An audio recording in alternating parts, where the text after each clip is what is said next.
Judges 14. Samson's Philistine wife. One day Samson went down to Timnah, where he noticed a certain young Philistine woman. He went back home and told his father and mother, "There is a Philistine woman down at Timnah who caught my attention. Get her for me, I want to marry her." But his father and mother asked him, "Why do you have to go to those heathen Philistines to get a wife? Can't you find someone in our own clan, among all our people?" But Samson told his father, "She is the one I want you to get for me. I like her." His parents did not know that it was the Lord who was leading Samson to do this, for the Lord was looking for a chance to fight the Philistines. At this time the Philistines were ruling Israel. So Samson went down to Timnah with his father and mother. As they were going through the vineyards there, he heard a young lion roaring. Suddenly the power of the Lord made Samson strong, and he tore the lion apart with his bare hands, as if it were a young goat. But he did not tell his parents what he had done. Then he went and talked to the young woman, and he liked her.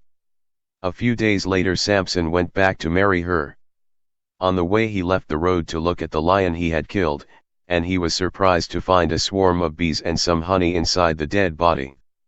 He scraped the honey out into his hands and ate it as he walked along.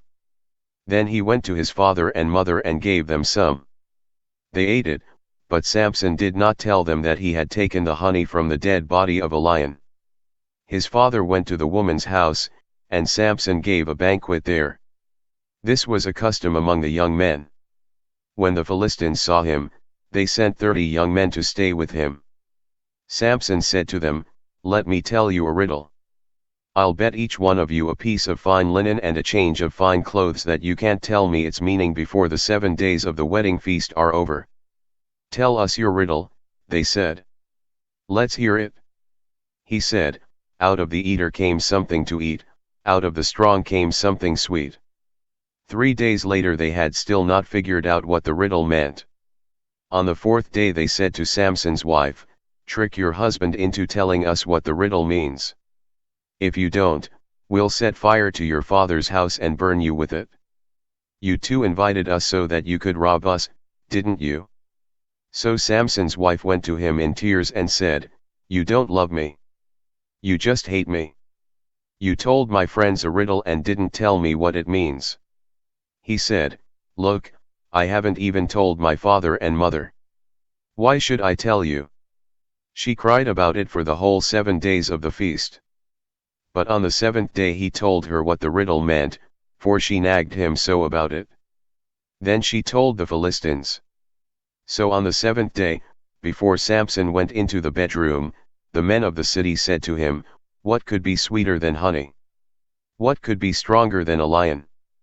Samson replied, "If you hadn't been plowing with my cow, you wouldn't know the answer now." Suddenly the power of the Lord made him strong, and he went down to Ashkelon, where he killed 30 men, stripped them, and gave their fine clothes to the men who had solved the riddle. After that, he went back home, furious about what had happened. And his wife was given to the man that had been his best man at the wedding.